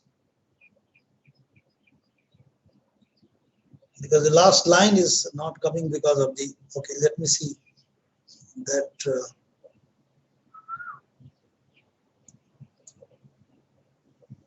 Okay. Actually, there is a status page at the bottom, which is coming on the presentation slide itself, the bottom one. I don't know how to make change on that. But anyway, please see if it can be changed, otherwise I'll go ahead. So this is again a slide which is giving you profile of various stages of the recoveries, including primary recovery, which includes natural flow, artificial lift, secondary recovery, water flooding, and pressure maintenance comes also in the primary recovery as well as secondary recovery. And tertiary recovery traditionally was called, but it is now called enhanced oil recovery, because in many situations there is no secondary recovery. You can straightway go from primary recovery. As a result, tertiary word has become slightly, obsolete. So the methods are thermal method to gas injection, to chemical methods, to microbial methods, to all newer methods. They are all included. Next, please. Yeah, so if you see the methods and just one liner, how we define in terms of their suitability, then steam flooding is applicable for viscous oils in relatively shallow formations. The two conditions are most important. At other extremes, the CO2, nitrogen, and hydrogen miscible flooding and similar, all the similar ones are included in that, are the best with the low oil, very light oils at depths greater enough for miscibility to be achieved. So one has to make sure that miscibility achieved. So that's why the depth becomes a consideration. Both steam flooding as well as in situ combustion require reservoirs of fairly high permeability, because the fluids have to move through. So if you do not have the adequate permeability, there will be chances of failure. Chemical flooding processes like polymer, alkaline, surfactants, etc. are applicable for low to medium viscosities, where depth is not a major consideration. You have seen in Mangala field explained by Suresh Kumarji and had exactly fitting with that scenario. 10 to 20 centipoise viscosity, and depth obviously is not a consideration there. However, at great depth, the high temperatures may also have a problem sometimes. So that has to be taken care of, particularly in chemical methods. Loss of the chemicals or solvents have to be taken care of. If it is excessive, and it will be all visible in the cash flow analysis. So that part I have not discussed, but obviously the project feasibility report or project report takes care of that. Next, please. Okay, so that has been basically summarized in the pictorial form. Also, you can easily see that the oil viscosity on the x-axis as shown in the top is running from 1 to almost 1 lakh, and from left to right, if you see, steam injection is falling on the extreme right, where the viscosity is higher, and whereas the gas is on the left hand side, and the depth is also a consideration. But as you go deeper, as far as depth is concerned, the chemical methods and also some miscible methods, nitrogen methods, they will be applicable, provided the viscosity is not beyond certain limit. That will be within, as you can see easily. Next, please. Okay, that comes to the few salient points about low salinity smart water flooding. This is what everybody is talking about and maybe thinking of applying in their reservoirs. So, important thing is to understand the reservoirs, petrophysical properties, fluid properties, and the problems actually being seen in the reservoir, and then only the method has to be applied. So you can see the mechanism of the low salinity smart water flooding will automatically will see what is the situation. So low water salinity was the original word they used to call it, low water salinity. So some 10-20 years ago when they started experiment, they simply reduced the salinity and did some experiment, and they got result in many cases. But in some cases they didn't get good results. So later on they invented the word saying that the water injected low salinity water has to be smart low salinity water. So what is the smartness here? Was the injection water composition is modified. That is important. So how do you modify it? By having the concentration of the ions to be properly balanced, so that interaction with the formation water and the oil and the formation salt concentration or formation clays concentration, they are compatible with each other. So physico-chemical effects to be considered. So these are divided into two broad aspects: brine rock interaction. So the brine, that is the formation water, and the rock. So that has been there for a long time, and how it has interacted, and and there has been a stability or equilibrium has been established. So dissolution and precipitation, formation and migration of fines. So fines play a role, and fines might come from outside or also from the formation matrix itself. Wettability alteration, migration of mixed wet particles. The brine oil interaction here reducing. So when you are saying brine and oil interaction, there essentially we are looking at the reducing interfacial tension as well as increasing solubility of oil components in water. Next, please. Okay, this is a typical example of how they have seen the recovery change substantially over the period of x-axis period of time when they switched over from conventional high salinity water injection. Let's say if you talk of Bombay High, for example, for a long time, water injection has been going on. So then when the laboratory test also was done, when they switched over to modified salinity water, both smart water as well as normal low salinity water, they found a significant change in recovery. And that triggered the important advent of this method, and they started trying it. But we are going to see just one or two more slides on it. Next, please. Yeah. So if you look at this diagram, this is the flow characteristic diagram of the reservoir with the fluids that is being used. So if you are using conventional high salinity water flooding with the oil in the reservoir, then you are getting a set of relative permeability curve. Okay, but in a laboratory experiment, if you switched over to low salinity water flood, you find that the set of relative permeability curve has moved a significant stage towards the right side. So that will also mean that the residual oil is actually reduced. So you got a significant amount of increase in production. So this is one way of analyzing and understanding the phenomenon. Next please. Yeah. So why low salinity water injection then? So overall less production is in a conventional water flooding, high treatment and processing injection cost, high molecular oil molecules are bound to clay particles. This is what happens actually by bridges of divalent ions. Now this is the phenomenon. This may be there, may not be there. If it is there, then that might have caused the wettability problem because the oil is having that characteristics, and also water has certain amount of divalent ions. So these have resulted into formation of a layer on the rock surface causing oil wettability. Okay, that can be reversed by low salinity water. That is the gist. So summary here is injected source water should have a salinity less than 6 grams per liter and optimal salinity of 1 to 2 grams. This is a classic result.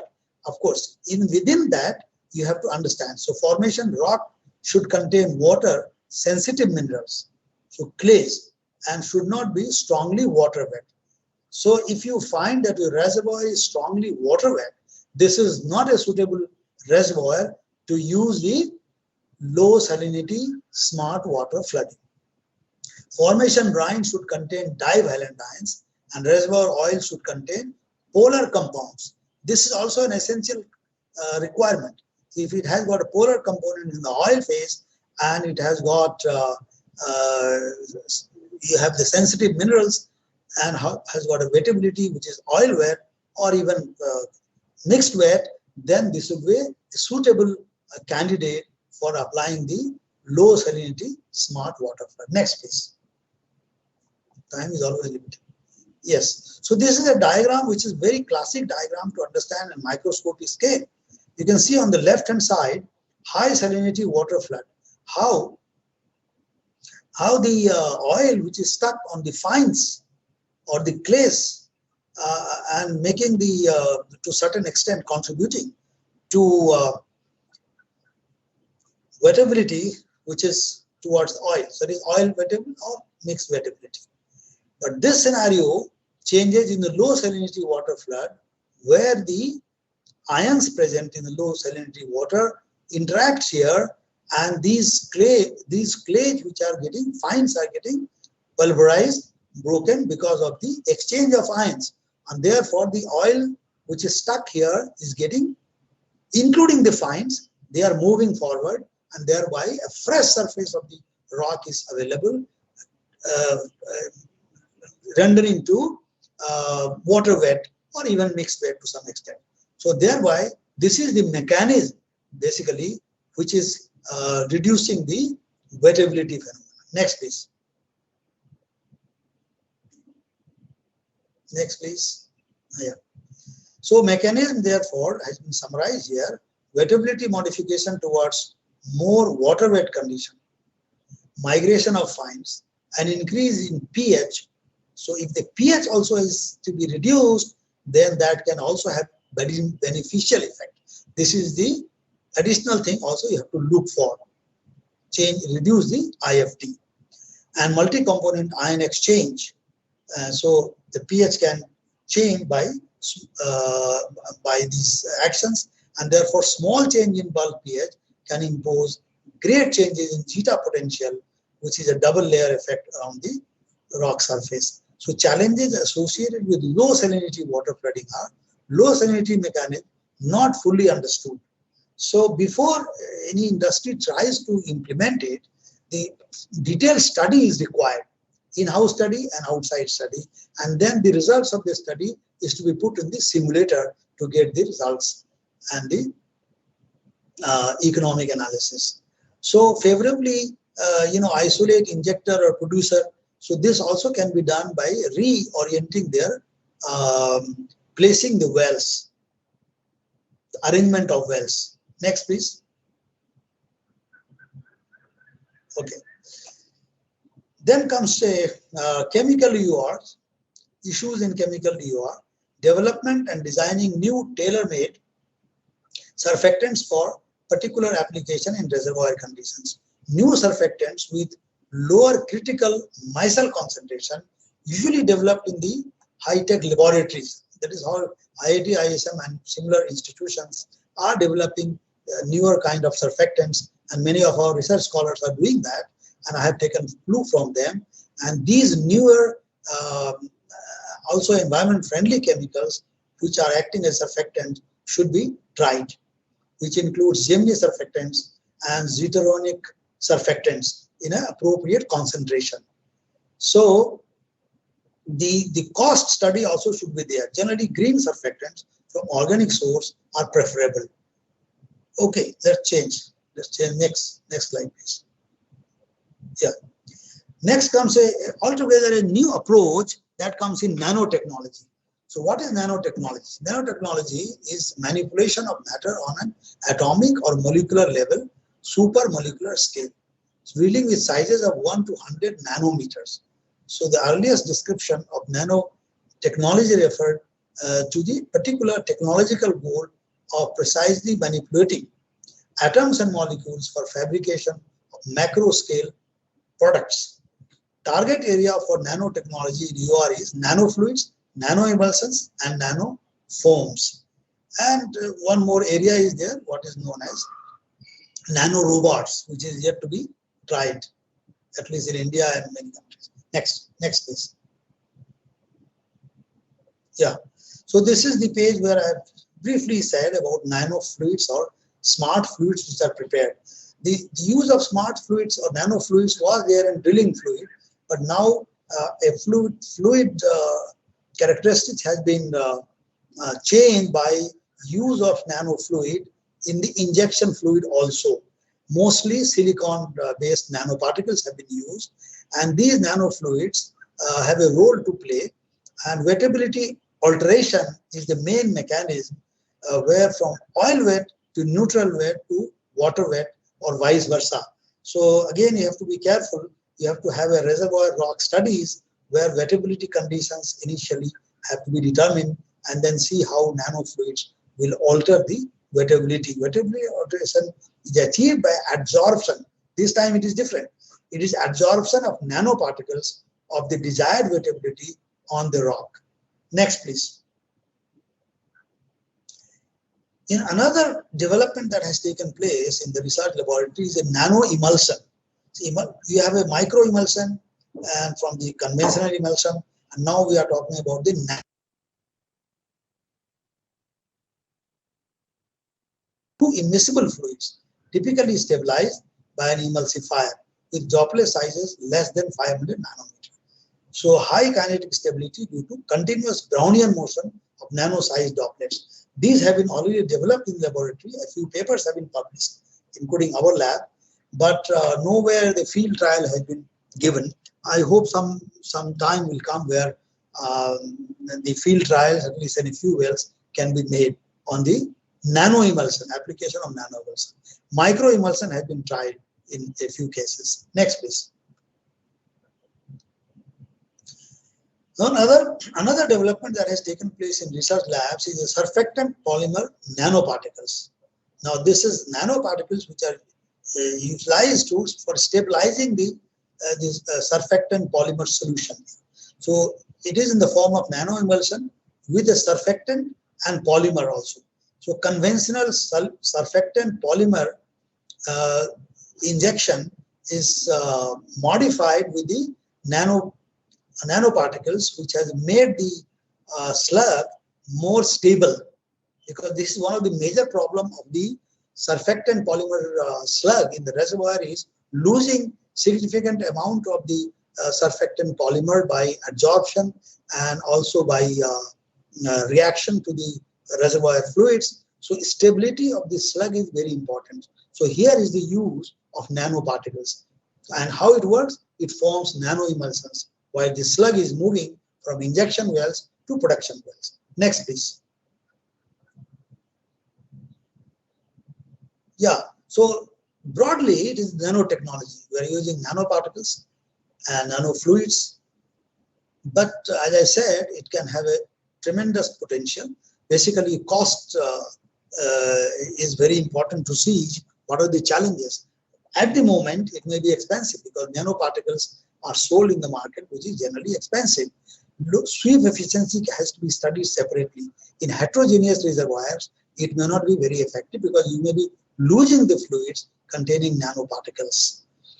And transportation of huge amounts of EOR agents to the field, particularly in offshore cases. So some of the challenges are there. As I was telling, that in monitoring, I have not covered that because there was no scope of time. In monitoring the fluid movement in the reservoir to help or to validate the flooding results and also the 4D seismic results, if you are trying to introduce what is called nanorobots, research has been done in a couple of laboratories in the US. So nanorobots can be trained. They are also called reporters, RESBots, reservoir reporters. So they can be utilized. So the tracer performance or the validity of tracer data can be improved by a group of nanorobots that can be incorporated. So this is an extension of the nanotechnology application. Next, please. CO2 flooding is the one which you again find that in India we are on the threshold of using this in many fields. A lot of feasibility studies are going on. So how it is, what are the challenges here? We have a couple of slides only. Effective in reservoir deeper than 2000 feet, where CO2 will be in a supercritical state. That's very important, so that you can achieve the miscibility very easily. What it means is that preferably the CO2 will be in liquid state. And but there are certain advantages of the CO2. That's why it is more favorable. Is that even if it has in certain pores or capillaries, it has gone to, let's say, gaseous state, and while it is moving forward from injection well to production well, it can, by change in pressure and temperature in the porous medium, it can go back to the supercritical stage. So therefore, you don't lose completely, even if it has, on the way, it has lost its properties. So it is estimated that almost 50 to 7% of the injected CO2 returns with the produced oil, which is re-injected to minimize operating costs. CO2 is also a solvent, is more economical than other fluids, than the propane, butane, etc. But the biggest advantage these days is the earning carbon credits.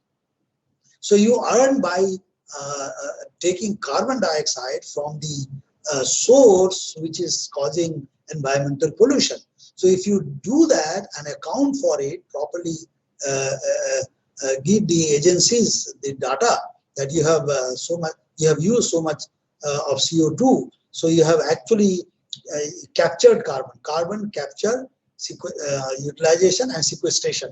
So if you are in that chain, you also earn. So this is a win-win situation. Next slide, please. Okay, so this is the thing which is simply saying that the depth is a consideration for certain parameters for CO2. But again, as I said, there is no unanimous opinion by the experts. That is why a lot of work is being done on finding the screening criteria. So this is one example here. Almost all methods have a screening criteria. CO2 method, according to earlier, Carcona has given less than 3,000, okay, less than 3,000 feet. This is in feet here.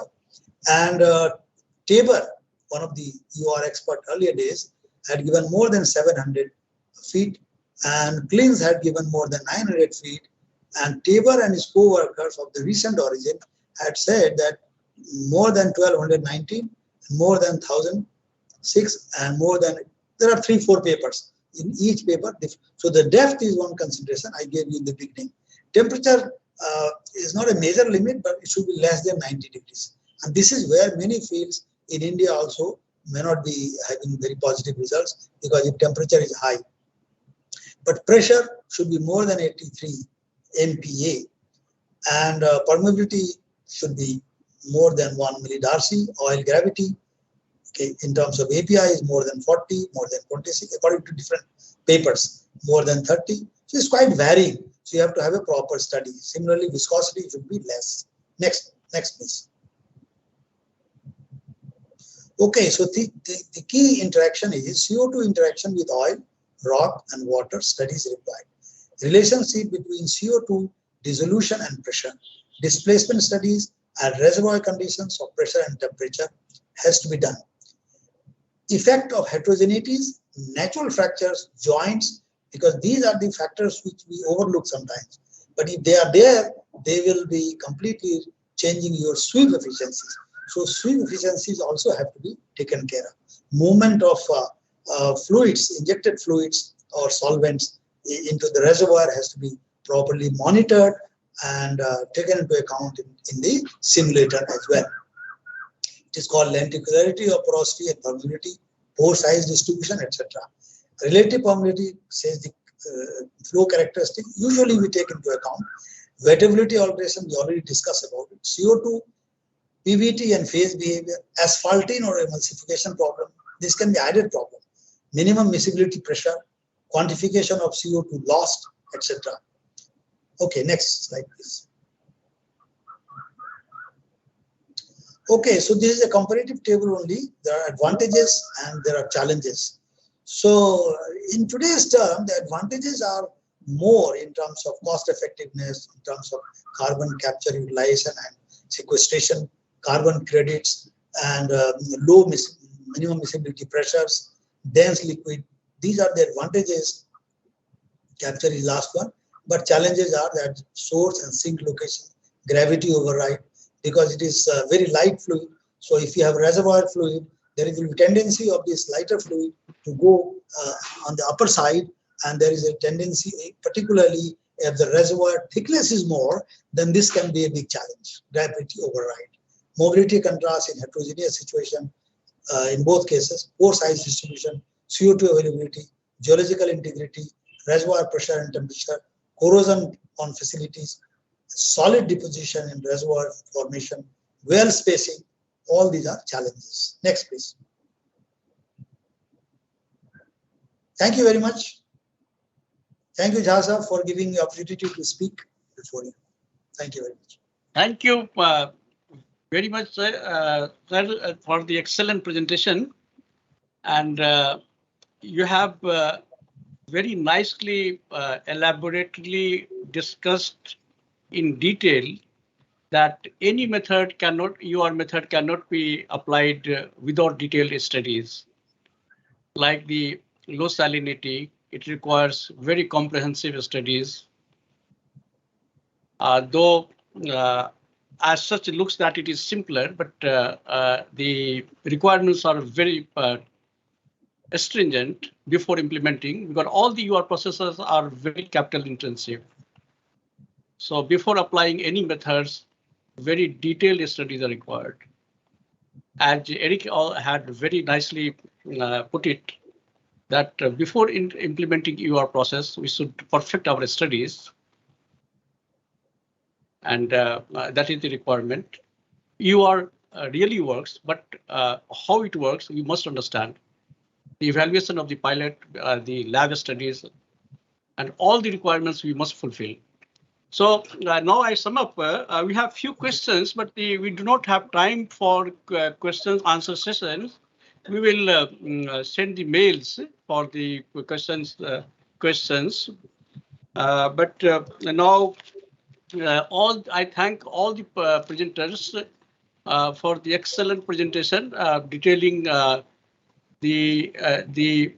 the recovery factor in the producing fields can be increased with fantastic examples.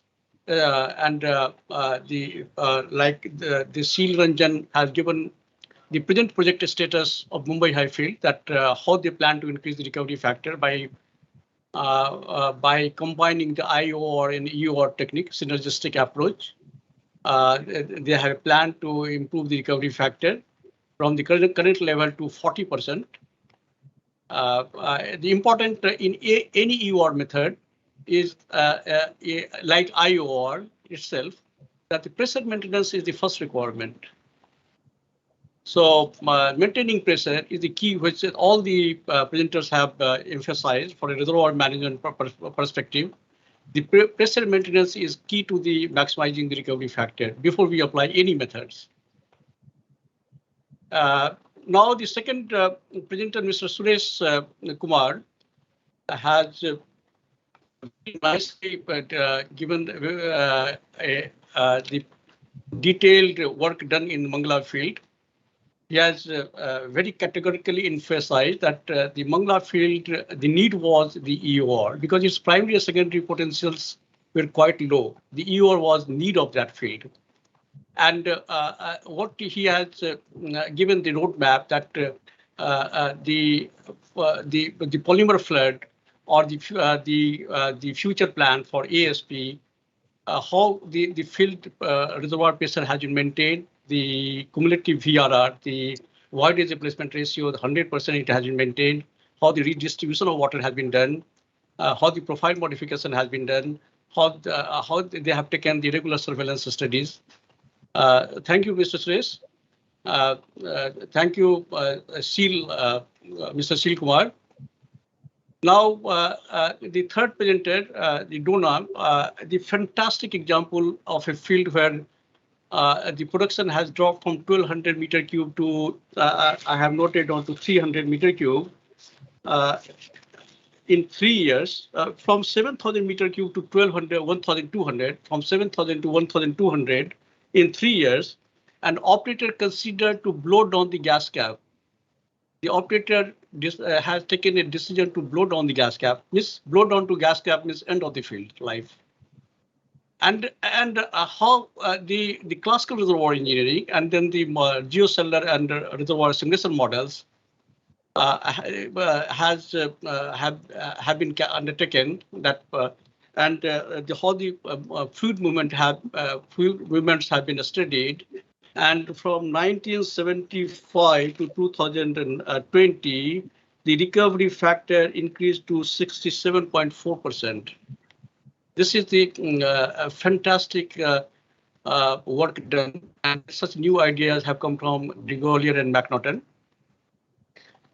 Thank you, Donna. I think she has left the lobby because of her pre-scheduled meeting. And then this is a class example of improving the recovery factor, because the cumulative production was achieved 24.8 million barrel in a stripe of 36 million barrel. The next example Eric has given, perhaps it is my first learning here today, that if in Gulf of Mexico, this combined 7 fields in place was 36 billion barrels of oil, and its pressure has dropped to 50 to 60%. And the pressure maintenance, the different models were studied, the water flood, the gas injection, the nitrogen injection, and finally the nitrogen injection was implemented. Perhaps I have never even read about this particular field where the nitrogen injection in a reservoir of 36 billion barrel has improved the recovery factor to 47%. Fantastic, Eric. And we will like to hear you again on this matter, perhaps how we can implement this kind of activities in other fields, because it has huge potential to increase the recovery factor in other fields.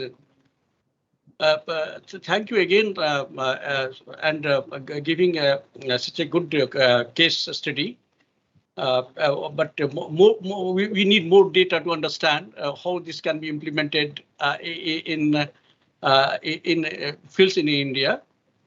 A reason is that in present fields, producing fields, we have additional potential to increase the recovery factor by 15 to 25%, which we can achieve it if the proper studies are undertaken, right decisions are taken, and then it is implemented. And finally, I thank Professor Tarkeshwar Kumar for giving a fantastic example that no methods can be applied without detailed studies. Has given a very good example of low salinity water flood, which is also known as a smart flood, that how detailed studies are required regarding the wettability, reversal, high affinity of water, this high water affinity of the rock. So this water vector reservoir, a strong water vector reservoir, required of the polar molecules. So many things are to be studied. The requirements of divalent ions, removal of divalent ions. If divalent ions, it does not work effectively. So they are fantastic. And then he has given the research perspective regarding the nanofluids and other techniques what can be implemented for the recovery factor, nano emulsions, nano robots, and then he has given the how the CO2 UR can be effective in increasing the recovery factor. I thank Professor Kumar again, and thank you very much, and thank you, Social Friendly, to give for giving me this opportunity. Thank you for Mr. R.K. Srivastava, who had a pre-scheduled meeting. And thank you, everyone. This is the end of my. Thank you. Thank you, sir. Thank you so much. Thank you. Namaste.